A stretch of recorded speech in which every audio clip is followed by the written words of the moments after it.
সকলোকে স্বাগতম নমস্কাৰ আজি হয় আজি আমাৰ মাজত আছে অসমীয়া সাহিত্য জগত তথা অসমীয়া সংবাদ সাহিত্য জগতৰ এগৰাকী দিগ্গজ এগৰাকী মহিৰু স্বৰূপ তেখেত সকলোৰে চিনাকি জ্যেষ্ঠ সাংবাদিক সাহিত্যিক সাংস্কৃতিক কৰ্মী লগতে তেখেত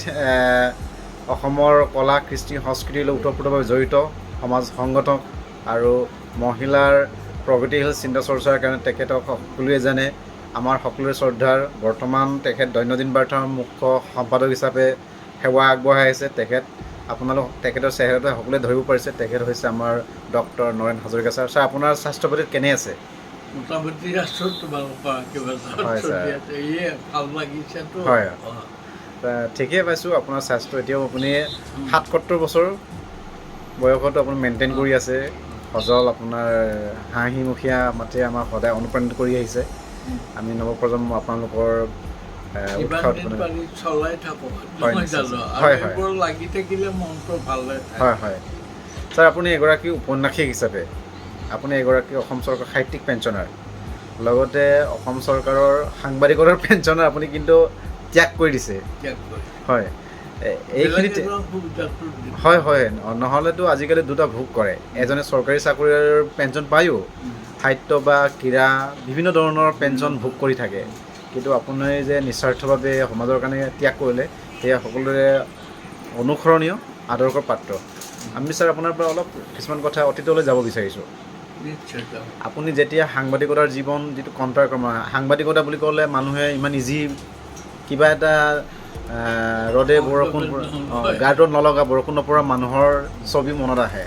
সেই তাহানিতে আপুনি যিটো সময়ত সাংবাদিকতা আৰম্ভ কৰিছিলে সেই সময়ততো আমাৰ হোমেন বৰগোহাঁই ছাৰ বা কনকচন্দ ডেকা ছাৰ সৈতে তেখেতে এণ্ট্ৰি মৰা নাই সেইফালৰ পৰা আপুনি আজি একদম ছিনিয়ৰ মষ্ট আমাৰ তীৰ্থনাথ হাজৰিকা বা ৰাধিকা মোহন ভাগৱতী বা ৰাধা গোবিন্দ বৰুৱা তেখেতসকলৰ সান্নিধ্যৰে আপুনি এই ক্ষেত্ৰত খোজ দিছিলে তেওঁলোকৰ সান্নিধ্যৰে খোজ পেলাইছিল হয় হয় এই লাইন সেই কথা চমুকে আপুনি অলপ অতীতৰ কথা আমাক ৰাইজক অলপ ক'ব কেনেদৰে আপুনি আকৃষ্ট হৈ সাংবাদিকতাৰ খোজ দিলে সাংবাদিকতাটো মই হাইস্কুলত পঢ়ি থকাৰ পৰাই তেতিয়া মোৰ ছাৰ এজনে তেওঁ আছিল দীননাথ চহৰীয়া আমাৰ হাইস্কুলৰ প্ৰিন্সিপাল তেতিয়া তেওঁ হেডমাষ্টাৰ বুলি কোৱা হয়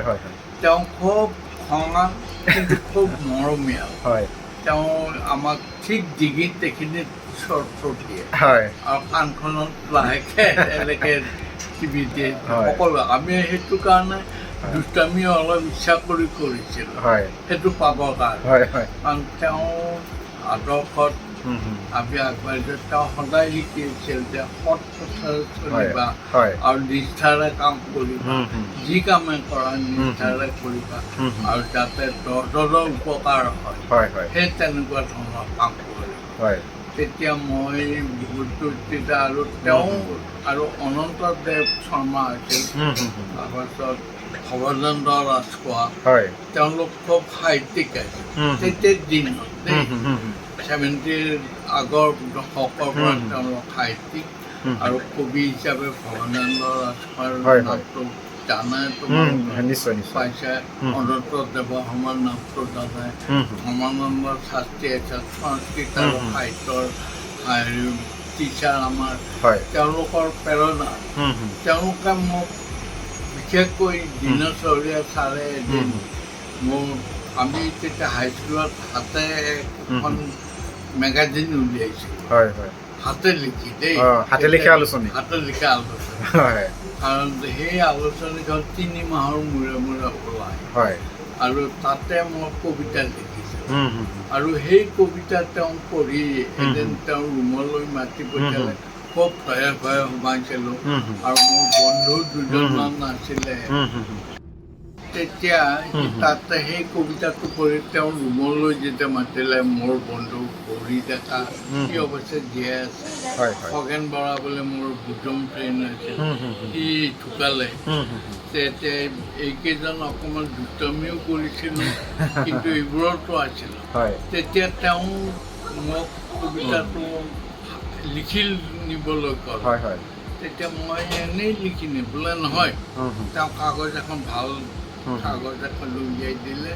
যে এইখনত লিখা। মই লিখি কপি কৰি দিলোঁ। দিয়াত তেওঁ কি কৰিলে আৰু নাই, মই গুচি গ'লোঁ ক্লাছত। তাৰ 2 সপ্তাহ 3 সপ্তাহ পিছত আকৌ মাতিলে, মতাত সেইদিনাও ভয়কৈ সোমালোঁ। ভাবিলোঁ তেওঁ মাতিলে ভয় লাগে কি কিবা দুখ লগাইছে, আৰু বন্ধুবোৰে ভাবে যে দুখ কৰিছোঁ ইয়াক পিটিব আজি। কিন্তু তেওঁ গৈ মোক তেতিয়া অসন্মান এখন উলিয়াই দিয়ে, এইখন চোৱাচোন। তেতিয়া তাত চাওঁতে মোৰ নামত কবিতা এটা প্ৰকাশ হৈছে। তাৰপিছত ছাৰে ডাইৰেক্ট পঠিয়াইছে মোৰ কবিতাটো। গতিকে মই খুব ফূৰ্তি তেতিয়া। ছাৰৰ তেতিয়া কি ক'ম, উপায় নাই ছাৰক কি ভাষাৰে মানে তেওঁৰ প্ৰথম পেপাৰত লিখা আৰম্ভণি। তেতিয়া মই ক্লাছ 8 পাইছোঁ। ক্লাছ 8ৰ পৰা তাৰপৰা মই স্কুল মেগাজিনখনৰ ছেক্ৰেটাৰী হ'লোঁ। মই তাতে লিখোঁ আৰু বাহিৰত 2-এখনত ক'ৰবাত কবিতা কিবা এনেকৈ দি দিওঁ। আৰু আপুনি ছাত্ৰ একতা সভাৰো সহকাৰী সম্পাদক আছিলে, তাৰপিছলৈ ভাৰপ্ৰাপ্ত সম্পাদক আছিলে। তাৰ মই আমাৰ দৰঙত থাকিলোঁ। দৰঙৰ আঁচুৰ তাৰমানে আমাৰ হাইস্কুলে ডমিনেট কৰা বুজিছা। গতিকে আপুনি আঁচুৰ লগতো ওতঃপ্ৰোতভাৱে জড়িত হৈছিলে? তেতিয়াৰ আঁচু দেই। তেতিয়াহ'লেতো আপোনাৰ তিৰাকীৰ আন্দোলনটো বহুত বাকী আছে। বহুত বাকী, পিছত বহুত। তেতিয়া আঁচু বুলি বিশেষ কথা নাই। হয় হয় এনে ছাত্ৰ সংগঠন আমি মঙলদৈ হাইস্কুলৰ ইউনিয়ন যিটো ছাত্ৰ দৰং জিলাৰ এখন ছাত্ৰ সংস্থা আছে, তাতে সেইখন লিড কৰি লৈ তেতিয়া তাতে মই সহকাৰী সম্পাদক ভাৰপ্ৰাপ্ত সম্পাদকৰ দায়িত্ব লৈ গ্ৰহণ কৰিছিলে। অলপ ইফাল সিফাল ঘূৰিব লাগে, ঘৰত অকণমান আৰু ছাৰতো অকণমান কণ্ট্ৰল কৰে যে বেছি ঘূৰিলে পঢ়াত ব্যাঘাত জন্মিব পাৰে। গতিকে তথাপি তাৰে মাজত চলাই, কিন্তু তেতিয়াৰ পৰা খুব ভাল লাগে এইবিলাক কৰি, বুজিছা নাই। তেতিয়া ছাৰ আনুষ্ঠানিকভাৱে সাংবাদিক হিচাপে আপুনি ক'ত জইন কৰিছিলে প্ৰথম? মই সাংবাদিক হিচাপে তেতিয়া মই বাতৰি লিখোঁ। পঢ়া হাইস্কুলৰ শেষ কৰি গুৱাহাটীলৈ আহোঁ। গুৱাহাটীত মই কলেজত এডমিশ্যন ল'লোঁ। কোনখন কলেজত কৰিছিলে? মই এনেই কটনত এডমিশ্যন ল'লোঁ। লৈ প্ৰথম কিন্তু কটনত নহয়, ডিব্ৰুগড়ত ল'লোঁ। বি-বৰুৱা কলেজত। ডিব্ৰুগড় কলেজত নিৰ্মল পঢ়া বাইদেউ পৱন ভট্ট ছাৰ পালোঁ আৰু পাই তাৰ পৰা কিন্তু কটনলৈ ট্ৰান্সফাৰ নে নাই? নহয় তেতিয়া আকৌ ইউনিভাৰ্চিটি ইউনিভাৰ্চিটি পাছ কৰি কটনত এডমিশ্যন লৈ কটনৰ পৰা তেতিয়া কিন্তু ডিব্ৰুগড়ৰ লগত সংযোগ হলতো, গতিকে 2খন কলেজতে পাছ কৰিছোঁ। তোমালোকৰ হেৰি খুব ভাল লাগে ল'ৰা ছোৱালীখিনি বা গোটেইখিনি পাই। গতিকে আমি তেতিয়া তেনেকৈ আগবাঢ়ি গ'লোঁ। গৈ মই কলেজৰ ছেক্ৰেটাৰী হৈ তাৰপৰা মেগাজিন ছেক্ৰেটাৰী হ'ল, মেগাজিনখন উলিয়ালোঁ। কিন্তু মই গুৱাহাটীৰ পৰা BA পাছ কৰিব নোৱাৰিলোঁ। তাৰমানে এইবাৰ ফাইনেল দিব মই লাগে, কিন্তু মোৰ পক্স হৈছিল। পক্স হোৱাৰ তেতিয়া পক্স হ'লে নিদিয়েতো পৰীক্ষা দিব। তেতিয়া মই হেৰি ঘৰত গৈ থাকিব আকৌ মঙলদৈ গ'ল। মঙলদৈ গৈ তেতিয়া মঙলদৈত আকৌ ঘৰত গৈ থাকিব নিদি তেতিয়া গুৱাহাটীত আহিবও মোৰ মানে এটা অলপ এম্বাৰেছিং পজিশ্যনত পৰিছিল। তাৰমানে মোৰ লগৰবোৰে এতিয়া পাছ কৰি যাব মই এনেকৈ থাকিলোঁ এনেকুৱা এটা ভাৱ মনত মানে অশান্তি তেতিয়া মঙলদৈ কলেজৰ কেইবাজনো প্ৰফেচৰে মোক আমাৰ ঘৰলৈ আহে মোক লগো পায় তেওঁলোকে জোৰ কৰি মোক কলেজলৈ গৈ কলেজত এডমিশ্যন দিয়ে এডমিশ্যন নামত কিন্তু মোক ক'লে ঠিক আছে তুমি পাছ কৰিব নালাগে তুমি পৰীক্ষা দিবা এনে খালি এনেই থাকিব তেওঁলোকে মানে এনেই থাকিম বুলি অলপমান হেৰি কৰিছে চিন্তা তাৰপাছত মই সেয়া কিন্তু তেওঁলোকে এটা মোক এটা টাৰ্ণিং পইণ্ট দিলে মঙলদৈ কলেজৰ মেগাজিনখনৰ ছেক্ৰেটাৰীখন ইলেকশ্যনত তেওঁলোক ফিল আপ কৰি দি আৰু আমাৰ ইয়াৰে গুৱাহাটীৰ মূলত গুৱাহাটীত হেৰি একটা কম্পিটিশ্যন সেই কম্পিটিশ্যনত ফাৰ্ষ্ট এণ্ড ছেকেণ্ড মই পাহৰিলোঁ বহুত দিন ষাঠিৰ দশকৰ কথা গতিকে তেতিয়া কিবা এটা ভাল হেৰি আৰু সেই সান্নিধ্যতে পিছত মহেশ্বৰ নেওগ ছাৰ আৰু 74ত মই তেতিয়া আসাম ট্ৰিবিউনত জইন কৰিলোঁ প্ৰথম আপুনি আসাম ট্ৰিবিউনত জইন কৰিছে সাংবাদিকতা তাৰপৰা তেতিয়া মঙলদৈ ডিষ্ট্ৰিক্টত মঙলদৈত এখন সাহিত্য সভাৰ অধিৱেশন কৰি মোক সাহিত্য সভাৰ অধিৱেশনৰ ৰিচিপশ্যন কমিটিৰ এখন যিখন ছমেনিয়েৰ ওলায় তাৰে কিৰণ শৰ্মা বুলি এজন মৰে ছাৰ আছিল তেওঁৰ লগত লগ কৰি সম্পাদক কৰি আৰু যি গোটেই গুৱাহাটী অফিচটো মই চলাব লাগে গতিকে তেনেকুৱা এটা দায়িত্ব গুৰু দায়িত্ব লাভ কৰিছিলে আৰু এই আগে সাহিত্য সভাত 2 বছৰৰ মূৰে মূৰেহে হৈছিল তেতিয়া মই 2 বছৰ ইয়াতে মই তেতিয়া ঠিক গৈছোঁ তাতে গোটেই মানুহখিনি আহি মাটিত ঢালাই কৰি থাকে এনেকুৱা পিছত মই তেতিয়া সেই সময়টা এৰিয়ে শৰৎ সিঙৰ মিনিষ্ট্ৰী অলপ হ'ল শৰৎ সিঙৰ নতুন যুৱক শৰৎ সিংহ মিনিষ্ট্ৰী গঠন হ'ল আৰু তাতে শৰৎ সিংহ মোক চামনীয়া চৰাৰ সম্পাদক কৰি তেতিয়া প্ৰথমবাৰৰ বাবে অসমৰ ৰাজধানী নামি আহিছে চাগে তেতিয়া ৰাজধানী শ্বিলঙতে আহিব হোৱা অৱস্থা পথিগৰ নুমাই আনিবই দিছপুৰলৈ আহিব আৰু তেতিয়া তেওঁ খুব মৰম কৰিছিল তেওঁ যেতিয়া সেই দায়িত্বটো হ'ব মই কৈ মই অলা কাম চামনীয়া চৰা অধিৱেশন গুৱাহাটীত পাতিব তেতিয়া পাতিল গুৱাহাটীত খুব ডাঙৰকৈ হৈছিল অলা চামটো গোটেই একদম আচাৰকে আদি কৰি সাৰ ভৈয়াত গোটেই ল'ৰা ছোৱালী আৰু সেইখিনিক লৈ ক'ত ৰাখিম তেতিয়া হিতেশ্বৰ শইকীয়া আছিল চিফ মিনিষ্টাৰ যে যুৱকৰ হেৰি আছিল মিনিষ্টাৰ আছিল তেতিয়া তেওঁ এটা বুদ্ধি দিলে যে এখন এপ্লিকেশ্যন ঠিক কৰি চিফ মিনিষ্টাৰক দিলোঁ দিয়াত জাহাজৰ কিছুমান জাহাজত মানুহৰ ল'ৰা ছোৱালী থাকিব দিলে হোটেল আজিৰ দৰে ইমান হোটেল নাছিলে তাতেতো গুৱাহাটীখন ইমান ডাঙৰো নাছিলে আৰু বহুতে প্ৰব্লেম হ'ল কি বহুতৰ মানুহ নাই কলেজত থাকিব দিব নোখোজে গতিকে তথাপি স্কুল কলেজত কটনত ৰাখিলোঁ আৰু হোষ্টেল নাই হাইস্কুলৰ হোষ্টেল খুব কম কেইটামান আছে মাত্ৰ কলেজ আছিল আৰু কটন কলেজৰ হোষ্টেলত দি তেনেকৈ ছোৱালী বিশেষকৈ ছোৱালী ৰখাৰ বৰ ৰিক্সি ছোৱালী ৰাখিব লগা যিখিনি ষ্টুডেণ্ট সেইবোৰ তেনেকৈ ৰাখি মোক তেতিয়া চিন্তা আৰু পুলিচে প্ৰায় মানে হেৰি লোক কৰি থাকে যে আপোনাৰ হেৰি ঠিকে আছে গাৰ্জেন মোৰ বিভিন্ন ঠাইৰ পৰা থানাৰ হেৰিত কয় মিনিষ্টাৰ হোম মিনিষ্টাৰ বেছি হেৰি দিয়া প্ৰেছাৰ দিয়া যাতে ভাগত যদি কিবা হয় তাৰ ৰেচপনচিবিলিটি ঠিক আছে হ'ব ছাৰ বুলি কয় পিছত আমি সুকলমে পাৰ কৰিলে তিনিদিনীয়া অধিৱেশন তিনিদিনীয়া পাৰ কৰাই তাৰ পৰা মই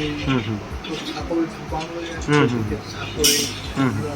আৰম্ভ কৰি স্কুলৰ চাকৰি বাদ দি আহিছোঁ। আপুনি চৰকাৰী স্কুলৰ চাকৰি এতিয়াতো হয়তো প্ৰমোশ্যন পাই বহুত কিবা কিবি প্ৰিন্সিপাল হ'লেহেঁতেন আৰু মোক হেৰিয়ে দিছিলে তেতিয়া নজৰুল ইছলাম ছাৰ আছিল তেওঁ কৈছিল যে তোৰ মাষ্টৰটো নেৰিবা মই তোমাক এডমিনিষ্ট্ৰেটিভ লাইনত লৈ মই এডমিনিষ্ট্ৰেটিভ বুজি নাপাওঁ তেতিয়া বহুতে ক'লে এডমিনিষ্ট্ৰেটিভ মানে ইনস্পেক্টৰ কৰিম আগে তেনেকৈ নিছিলতো তেনেকৈ লৈ যাব বুলি ক'লে হয় মই বোলো আনকি আপুনি DPIতো চাকৰি প্ৰত্যাশী আছে সেইটো জইন নকৰিলে কেতিয়াও মনত কিবা এনেকে আক্ষেপ থাকেনে মই এইটো চাকৰি কৰি নেৰালে বহুতে কয়তো বোলে এইটো ভাল চাকৰি আছিল কিয় এৰিলে কিয় প্ৰেছত সোমাব লগা সেইটোৱে বেছি হেৰি কিন্তু দেউতাই সদায় উৎসাহ দিপনা দিছিল টকা পইচা কথা নাই সাংবাদিকতা ভালকে সমাজৰ কাৰণে কিবা এটা কৰিব পাৰিব সেইটো বিশ্বাস আছিলে চাগে তেখেতৰ এইখিনিতে দেউতাৰ কথা ক'লে যে দেউতা আৰু মাৰ নাম ৰাইজৰ জ্ঞাতাৰ্থ হয় দেউতা মানে খুব মোৰ হেৰি মই পঢ়ি থাকোঁতে ঢুকাই তেখেতৰ নাম বগীৰাম হাজৰিকা আৰু মাতৃৰ নাম তেখেতে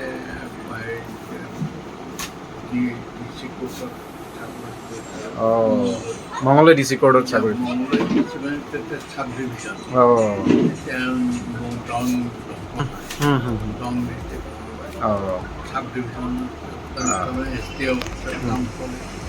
আৰু বৰ এটা ধনী মানুহৰ ঘৰ নহয় মধ্যবিত্ত মাটো আপোনালোকৰ 2 বছৰ বয়সত মা মানে মাৰো পঢ়া শুনা নাছিল তেখেতৰ নাম প্ৰতিমা আপোনাৰ আৰু শহুৰৰ ভাই ককাই কেইজন আছিলে পৰিয়াল মোৰ তলত 3জন ভাই আৰু 3জনী ছোৱালী আপুনি 1 নম্বৰ আছিলে মই 1 নম্বৰ হেৰি তেতিয়া দেউতাৰ যেতিয়া বেমাৰ হৈ থাকিল তেতিয়া কিছুমান দায়িত্ব মোক এইটো তুমি লোৱা আৰু এটা কথা মাত্ৰ কৈছিল যে ভাইকেইজন 3জন ভাইক সিহঁতক একটা যিকোনো এটা চাকৰিত যাতে খাব পাৰে সেই ব্যৱস্থাটো কৰি হয়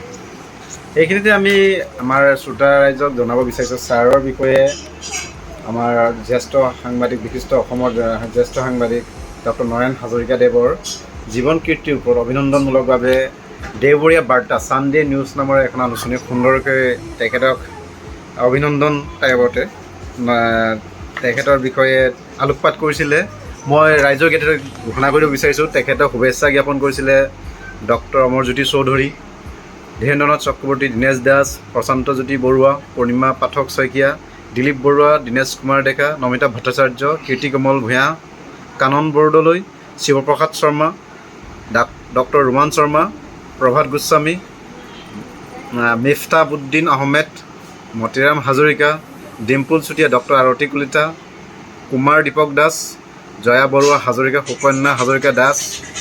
ভাস্কৰ জ্যোতি বৰুৱা উৰ্মিলা বৰগোহাঁই অঞ্জন ডেকা ইপ্সিতা কন্দলী শৰ্মা কিৰণ বৰুৱা নিৰ্মিতা বৰগোহাঁই মৃদু গোস্বামী মনমোহিনী নিৰুপমা দেৱান চৈয়দ জুনেইনা আহমেদ আৰু সুজিত দাসৰ এইখিনিতে আমি আৰু কিছুমান কথা আমি ৰাইজক জ্ঞাতে জনাব বিচাৰিছোঁ যে আমাৰ হাজৰিকা ছাৰে তেখেতে অসমীয়া সাহিত্য বা সংবাদ জগতত বহু দিগ্গজ অসমৰ কৃষ্টি সংস্কৃতিৰ পৰা আদি কৰি আমাৰ গোটেই অসমীয়া সমাজখন গুৰি ধৰোঁতা বুলি ক'ব পাৰি তেখেতসকলৰ বিশেষকৈ বহু ব্যক্তিৰ নাম আমি শেষ কৰিব নোৱাৰিম আপুনি নিৰ্মল প্ৰভা বৰদলৈ বাইদেউৰ লগত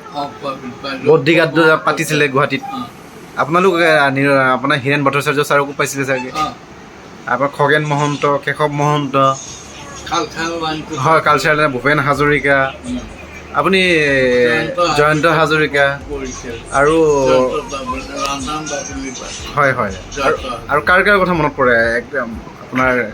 সাংস্কৃতিক জগতৰ কিছুমান বিশেষ সাংস্কৃতিক জগতৰ মানে মেইনলি মই ট্ৰিবিউনত কাম কৰোঁতে আমি হয় প্ৰফুল্ল গোবিন্দ বৰুৱাই নেতৃত্বত এখন আৰু দিলীপ হাজৰিকা, প্ৰফুল্ল গোবিন্দ বৰুৱা, তাৰপাছত আব্দুল মজিদ, হয় হয় নিৰুপ চৌধুৰী, হয় নিপন গোস্বামী, বিজু ফুকন, হয় তেখেতসকলক হয় এটা সাংস্কৃতিক এটা অনুষ্ঠান কৰিব লাগে হয় হয় আৰু সেই অনুষ্ঠানটো 1979 জন্ম দিলে জ্যোতিৰূপা হয় হয় জ্যোতিৰূপাৰ তেতিয়া ক'ৰবাত ছেক্ৰেটাৰী হ'ল, হয়। ছেক্ৰেটাৰী কিন্তু লাষ্টত কেইবছৰমান পিছত প্ৰফুল্ল গোবিন্দ বৰুৱাই এতিয়া তুমি ছেক্ৰেটাৰী হ'ব হয় হয় মোক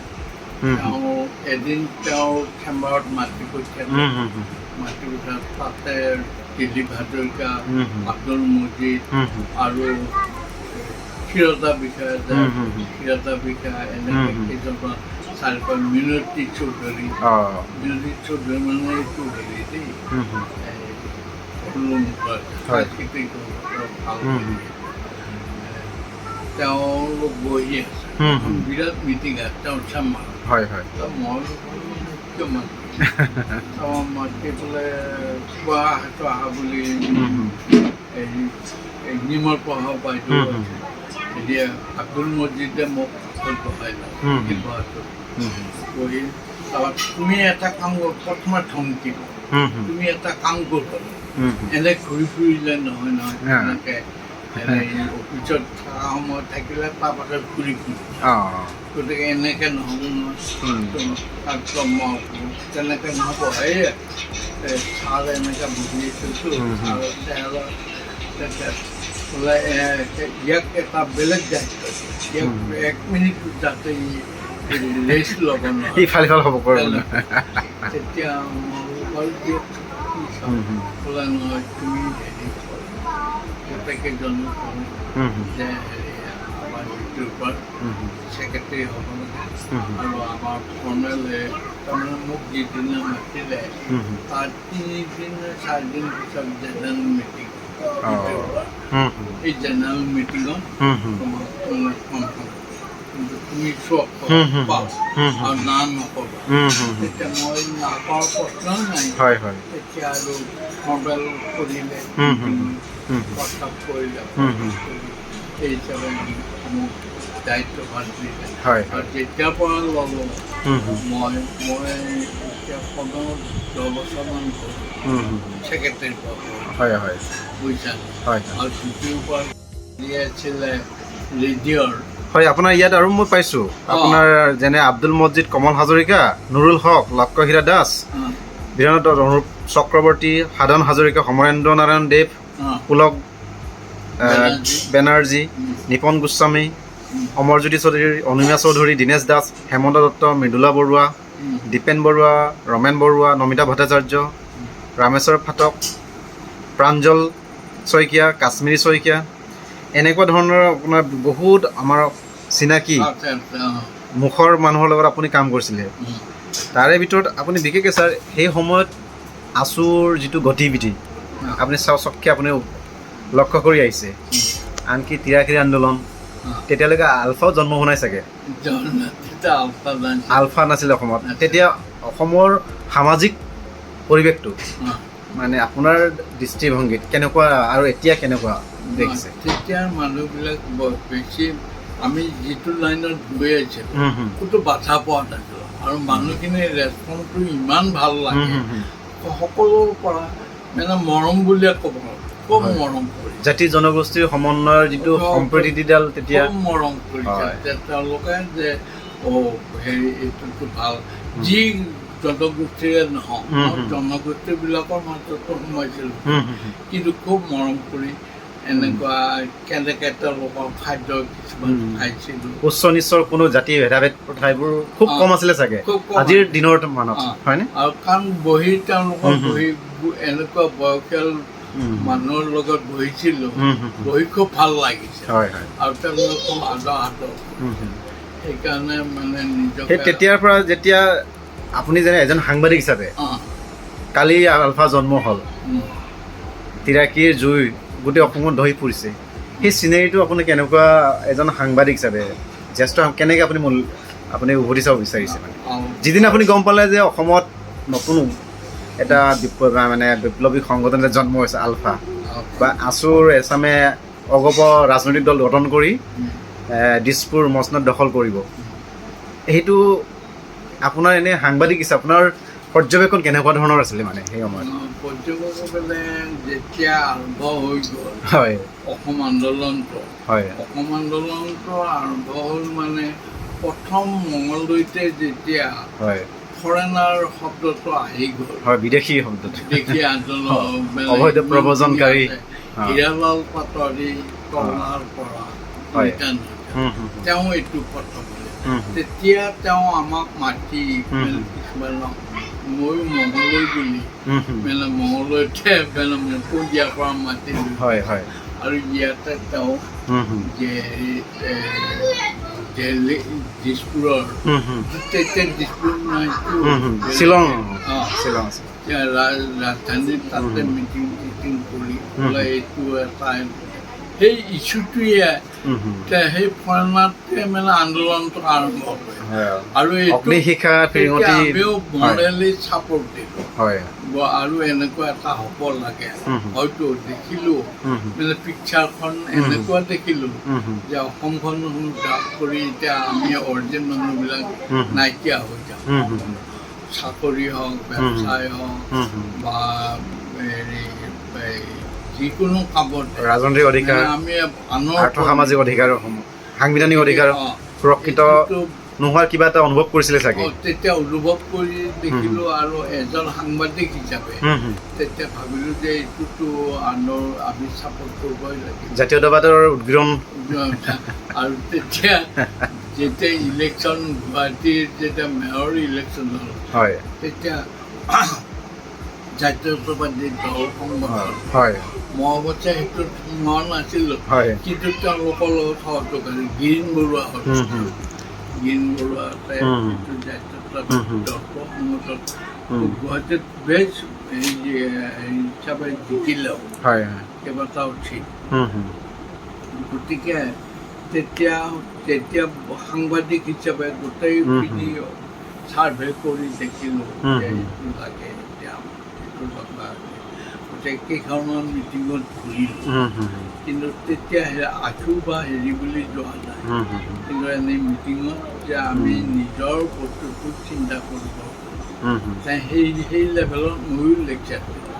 ক'ৰবাত ক'ত দিলোঁ সেইটো কিন্তু ছাৰ অসম আন্দোলনৰ কি দিলে সেইটো যদি আমি উভতি চাওঁ, হয়তো কাৰোবাৰ কাৰণে ৰাজভোগ, কোনো মন্ত্ৰী MLA হ'ল, আকৌ তেওঁলোক উভতি গ'ল, ঘৰত আকৌ তালিটোল বান্ধি পিনি ঘৰত ভিতৰত সোমাই আছেগৈ, কোনোবা মৰিলে, কোনোবা এতিয়া বিধায়কৰ পেঞ্চন খাই আছে, হয়নে? কাৰোবাৰ কাৰণে এতিয়া ৰাজনৈতিক ক্ষমতা আজৰি অনাৰ এটা কেৰিয়াৰ মানে এক্সাম যেনেকৈ মেট্ৰিক পৰীক্ষা দিয়াৰ আগতে ইউনিট টেষ্ট দিয়ে দে তেনেকুৱা ধৰণৰ বুলি কিছুমান ক'ব বিচাৰে, ক'ব বিচাৰে নহয় কৈছে, কিন্তু মই সেইটো ভবা নাই। আপোনাৰ কিমানজন 800 কিমানজন মানুহ শ্বহীদ হ'ল, তেওঁলোকৰ বিনিময়ত আমি পালোঁ কি এতিয়া? মানুহে কিছুমান কয় তেল কাৰখানা হ'ল, এইটো আন্দোলন কৰিলে যে পাব লাগে বা নকৰিলেও পাব লাগে তেনেকুৱা কিছুমান কথা আছিলে জানো? তেতিয়া নহয়, তেতিয়া কেইবাটাও কথা আহি আমাৰ ভাষাটোক লৈ এটা সম্পূৰ্ণ মই ক'লোৱে নহয় প্ৰত্যেক ক্ষেত্ৰতে ব্যৱসায় বাণিজ্য খেতি পথাৰ চাকৰি বাকৰি সকলোতেই মানে আমি প্ৰায় এই বস্তুটো মানে উমি জ্বলি আছে আৰু মানুহখিনি তেতিয়া আমাৰ অসমীয়া মানুহে সচেতন নাছিল, যাৰ কাৰণে বাহিৰাই বহিৰাগতৰ আগ্ৰাসন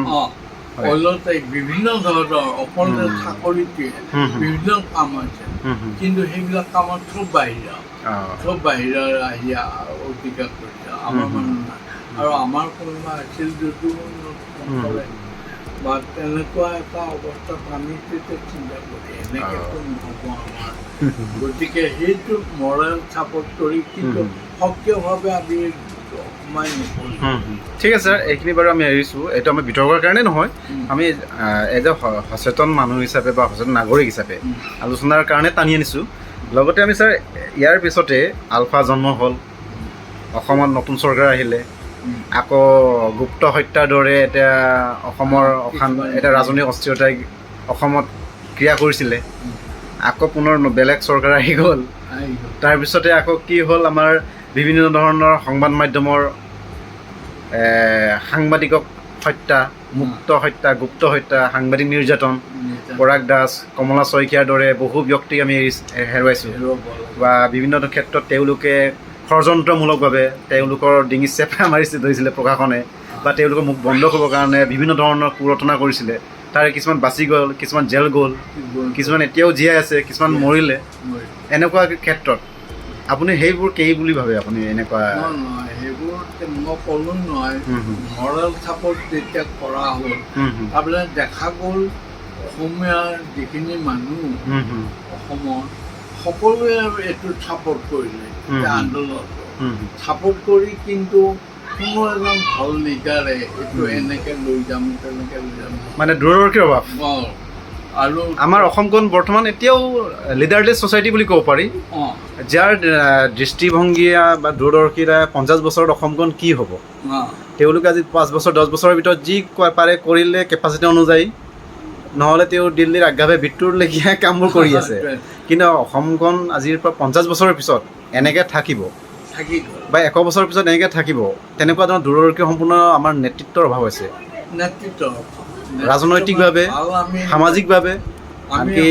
যিবোৰ আমাৰ তথাগত দল সংগঠন আছে, তেওঁলোকেতো এতিয়া কৰ্মপন্থা, কাৰ্যপন্থা, গতিবিধি লক্ষ্য কৰিলে আমি স্বচ্ছকৈ আমি জৰ্জৰপূৰ্বক দেখিবলৈ পোৱা যায়। তেওঁলোকে সভা সমিতিয়ে বেলেগ এটা ৰূপ লয়, সভা সমিতি শেষ হোৱাৰ পিছত বেলেগ এখন মুখাবিৰে বেলেগ এখন সিহঁতৰ ডিলিং ছিষ্টেমৰ মাজত সাঙুৰি যায়গৈ, যাৰ কাৰণে আমি কিছুমান ঘটিবলগীয়া কথা ঘটি আছে। এই ক্ষেত্ৰত ছাৰ আৰু এটা কথা জানিব বিচাৰিছোঁ, আমাৰ সাম্প্ৰতিক কালৰ সংবাদ জগতৰ যিটো গতিবিধি কোনফালে ধাৱমান বুলি ভাবে আপুনি? এজ এ আপুনি জ্যেষ্ঠ সাংবাদিক হিচাপে, আপোনালোকৰ দিনৰ সাংবাদিকতা আৰু বৰ্তমান 2026 বৰ্ষলৈকে দেখি থকা সাংবাদিকতা, কি পাৰ্থক্য বা কি সামঞ্জস্য বা কি বৈসাদৃশ্য আপুনি আপোনাৰ এনে আৰু আলোচনাৰ কাৰণে টানি আনিছোঁ, কি দেখিছে আপুনি? আগৰ সাংবাদিকতা বুলি ক'বলৈ মানে একোৱেই নাছিল। হয়, বা যিখিনি আছিল তেওঁলোকে বৰ নিষ্ঠাৰে কেৱল সংবাদ সেৱাই কৰিছিল। হয়, বিশেষ হেৰিবোৰত লগা নাই। তাৰপাছত ট্ৰেইনটো এনেভাৱে আহি গ'ল আৰু মাজতে আমাৰ পঢ়ুৱৈৰ সংখ্যা খুব কম আছে। গতিকে সাংবাদিকো সেই হিচাপে কম আছে, কাৰণ আমাৰ বাতৰি কাকত বুলিবলৈ নাছিল। এতিয়া যিমানখিনি বাতৰি কাকত আছে বা আলোচনী আছে, সেইটো খুব ভালেই ভাল, আৰু আমি খুব এপ্ৰিচিয়েট কৰোঁ। হয়, ইনফৰমেশ্যন টেকন'লজি আজিকালি যিটো গ্ল'বেল ডিজিটেলি যিমান আগবাঢ়িছে ভালে হৈছে, কিন্তু কাম কৰাৰ যিটো টেকনিকটো সেইটো মানে কোনটো পন্থাৰে নিউজ পেপাৰ চলাই আছে, কোনটো পন্থাৰে নিউজ চেনেলত চিফ এডিটৰ হৈ পিনি কাক লেং মাৰি কেনেকৈ এডিটৰ হৈ পিনি, কিছুমান আমাৰ বহুত মফচলীয়া সাংবাদিকতা, বহুত আমাৰ সাংবাদিক এতিয়াও মানে গুৱাহাটীত বা বিভিন্ন চহৰে নগৰে এতিয়াও সাংবাদিকতাৰ ভিত্তিৰ কাৰণে তেওঁলোকৰ বাছত চিটি বাছ ঘূৰি ফুৰে। কিন্তু এছাম সাংবাদিকতা আছে AC ৰুমত, AC গাড়ীত, ৰিম'ট কণ্ট্ৰলত ৰাজভোগ কৰিয়ে দিল্লী দিছপুৰৰ কাৰণে এটা এজ এ কি বুলি কয় যোগসূত্ৰকাৰী হিচাপেও কাম কৰি আছে।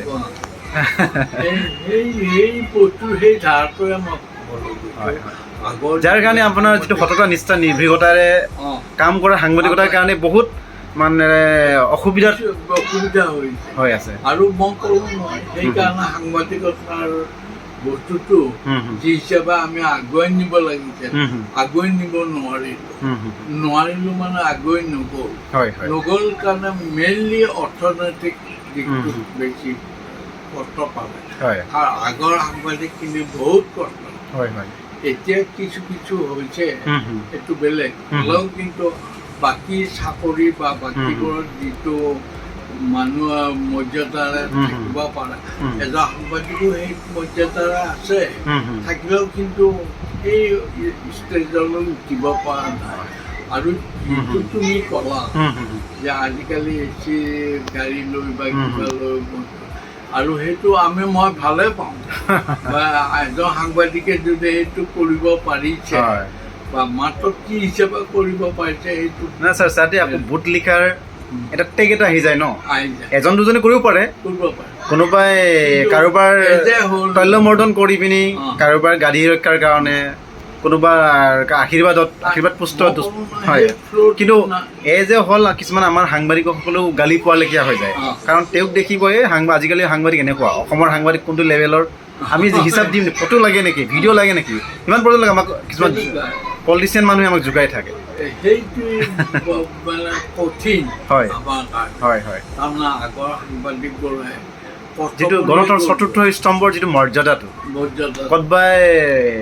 কিবা হৈছে নেকি, সেইটো কাৰণে চিন্তনীয় বিষয়। আৰু সাংবাদিকখিনিয়ে আগৰ পৰা এতিয়াও সেইটোৱে সাংবাদিকৰ, কাৰণ সাংবাদিকে সদায় কিবা এটা কৰিব বিচাৰে, বা সমাজখনক যাতে প্ৰতিনিধিত্বটো তেওঁলোকক যাতে উচিত বিচাৰটো পায়, তাৰ কাৰণে সদায় সচেতন, নিৰপেক্ষভাৱে তেওঁলোকে জাজ হ'ব নালাগে। সুপ্ৰিম কোৰ্ট, হাইকোৰ্টৰ জাজৰ লেখীয়াকে তেওঁলোকে ডক্তৰ, তেওঁলোকে উকিল হৈ যায়, তেওঁলোকে যদি ডক্তৰ, তেওঁলোকে যদি পুলিচ হৈ যায়, কৰিবলগীয়া থাকিল কি? গতিকে যাৰ নিজৰ নিজৰ চকী, য'ত যাৰ যি আসন, সেই তাৰ পৰা আমাৰ কাৰ্য সম্পাদন কৰি ৰাইজক সঠিক খবৰ, শুদ্ধ বিশ্লেষণ, সঠিক বাৰ্তা ৰাইজক প্ৰেৰণ কৰে। হয় হয় হয় হয়। আৰু সাংবাদিকৰ উদ্দেশ্য হৈছে সমাজখন উন্নতিৰ আৰু সমাজৰ ভুল ত্ৰুটিবোৰ সমাজৰ বুলি কওঁতে চাকৰিয়ালৰ হ'ব বা ৰাজনীতিৰ হ'ব, বেলেগৰ হ'ব, কিন্তু অৱশ্যে এইবোৰ কৰিবলৈ যাওঁতে বহুতে প্ৰচাৰত লগা হৈছে বা বহুতে তেনেকুৱা সন্মুখীন হৈছে পথৰ, যিটো তুমি বুজিছা কি ক'ব নিশ্চয়। গতিকে তথাপি আজিৰ দিনত সাংবাদিকসকলে, কাৰণ সাংবাদিক এজন আৰু চোল্ডাৰ এজন একেই, বুজিছা, কিন্তু তেওঁলোকে সদায় বন্দুক পায়, গতিকে নিজকো ৰক্ষা কৰিব পাৰে, আনকো ৰক্ষা কৰিব পাৰে, কিন্তু সাংবাদিকৰ সেইটো নাই, একে যুদ্ধক্ষেত্ৰত নামিব, কিন্তু সাংবাদিক নিৰস্ত্ৰ হিচাপে আগবাঢ়িব লাগে, যাৰ কাৰণে বহুত অসুবিধা পৰে। তথাপি কিন্তু সাংবাদিকসকল সদায় সদায় এতিয়াও আমাৰ সাংবাদিকৰ স্থান বহুত উচ্চ পৰ্যায়ত আছে। দুই এজনৰ কাৰণে হয়তো সমাজ কিছুমানে বেয়া বুলি ক'ব পাৰে, এইটো স্বাভাৱিক, এশটাৰ ভিতৰত দুটাটো বেয়া আলু ওলাবই, কঠান অলপতো ওলাবই। গতিকে আমাৰ যিসকল হয় হয়, আপোনাৰ কথাৰে আমি একমত উপনীত হৈছোঁ। এতিয়াও আমাৰ ইতিবাচক আছে, অসমৰ সাংবাদিকে বিশ্বজয় কৰিব, সমাজৰ অথন্ত প্ৰহৰীৰ দৰে থিয় দিব, আমি আশাবাদী। নিশ্চয় হয়, নিশ্চয় নিশ্চয়। আগে ল'ৰা ছোৱালীবোৰ এনেকে অহা নাছিল, আজিকালি আহিছে, এটা বৃত্তি বুলিয়ে লৈছে। নিশ্চয় ছাৰ। আৰু ছপা মাধ্যমত যিটো সাংবাদিকতা, আজিকালিতো ৰাতিটোৰ ভিতৰতে যেনে ধূমকেতু লেখীয়াকৈ ডিজিটেল বা ইলেক্ট্ৰনিক মিডিয়াত, কিন্তু পাৰ্মানেণ্ট যিটো ছপা মাধ্যমত আছে, প্ৰিণ্ট মিডিয়াত আছে, মেইনলি গোটেই অসমখন বৌদ্ধিকভাৱে ধৰি ৰাখে, অসমখন যদি সুস্থিৰতা, আৰ্থ সামাজিকৰ পৰা আদি কৰি অসম নামৰ এখন যদি ৰাজ্য আছে, অসমীয়া জাতি বুলি এতিয়া যদি জীয়াই আছে অনাদি কাললৈ, সেই ছপা মাধ্যমৰ কাৰণে জীয়াই থাকিব। ইলেক্ট্ৰনিক আজি আছে কালি নাই, এক ছেকেণ্ডৰ ভিতৰত মানুহ পাহৰি যাব পাৰে। হয় হয়, সেইবোৰ তাতকৈ প্ৰিণ্ট মিডিয়াই ধৰি ৰাখিছে। কীৰ্তিনাথ হাজৰিকাই যিখিনি নেতৃত্ব দিলে, হয় হয়, সেই নেতৃত্বটো অন্তত আমি পাহৰিব নোৱাৰোঁ। কোনোবাই পাহৰিল, সেই নেতৃত্বৰেতো আমাৰ AGP জন্ম হ'ল, AGP শাসনো কৰিলে, এবাৰ নহয় দুবাৰো কৰিলে, বৰ্তমানৰ অস্তিত্ব আছে, যেনেকে হওক হেৰি কাৰোবাৰ বিজেপিৰে লোক হয় হয় আঞ্চলিক দলত ধৰ্মটো বুজিছা হয় হয় গতিকে সেই সাংবাদিক মানে সেই অৰিহণাটো বা সেই ছেক্ৰিফাইচটো আমি পাহৰিব নিশ্চয় নিশ্চয় ছাৰ এইখিনিতে আপুনি লাভ কৰা কেইবাটাও বঁটাৰ বিষয়ে আমি গম পাইছোঁ আপুনি অসম চৰকাৰৰ সাহিত্যিক পেঞ্চন সাহিত্য বঁটাটো পাইছেই বিষ্ণুৰাভা বঁটা সাংবাদিক সন্থাৰ বঁটা অসম সাংবাদিকতা নিউজ পেজেণ্ট এৱাৰ্ড আপুনি জি.এন. আগৰৱালা সাংবাদিকতা বঁটা অসম বংগ মৈত্ৰী বঁটা ৰাজা ৰামমোহন ৰায় বঁটা লগতে আপুনি বহু কেইবাটাও আপোনাৰ বিষয়ে ক'বই শেষ কৰিবই নোৱাৰিম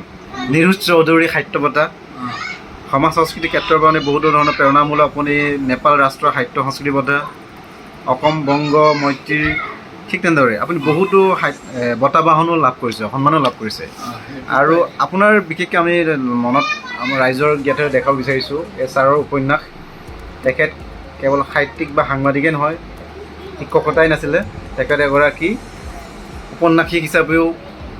সকলোৱে আমাৰ ৰূপোৱালী দিনৰ সোণোৱালীৰ কথা নিশ্চয় আমাৰ পাঠক সমাজে গম পাইছে গতিকে আৰু ছাৰ আপোনাৰ ভৱিষ্যত পৰিকল্পনা চমুকে জনাব ভৱিষ্যত পৰিকল্পনা মানে ছিনিয়ৰ চিটিজেন এতিয়া তথাপি আৰু বা আমাৰ নৱপ্ৰজন্মলৈকে কিবা এটা কওক যিসকল এতিয়া সততাৰে সাংবাদিকতা কৰি আছে নহয় মই তেওঁলোককতো সদায় নিষ্ঠাৰে কাম কৰিবলৈ তোমাক ক'লোৱে আৰু সদায় যাতে আমাৰ সাংবাদিকতা ভাৱমূৰ্তি উজ্জ্বল ৰাখে নিশ্চয় যি ক্ষেত্ৰতে নাথাকক হয় আজিকালি চৰকাৰী হিচাপেও সাংবাদিক আছে বা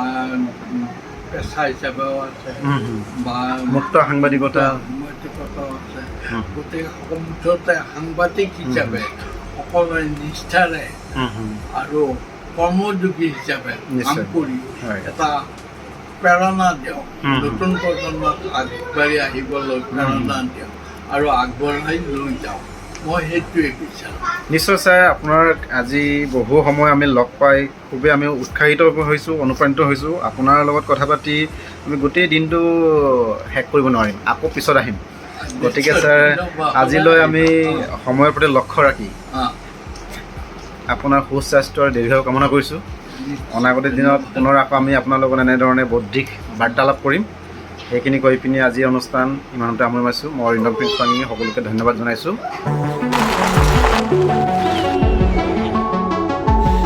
वो कदम बढ़ाने का डर हो या खुद को आजमाने का वो नजर मिलाने का डर हो या आवाज उठाने का वो हाँ कहने से पहले का डर हो या ना कहने से पहले का बस इतने से डर गया बोलने वाले बहुत मिलेंगे डर कोई स्मॉल मीडियम लार्ज या एक्सेल का मोहताज नहीं है गला सबका सूखता है सबका पर डर से डरना नहीं है हिम्मत का घूंट लगाना है डर को निगल जाना है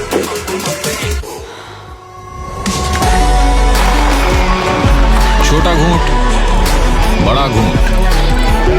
डजंट मैटर ब्रो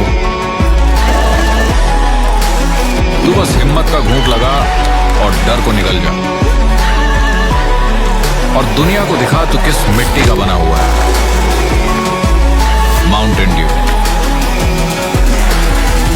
डर के आगे जीत है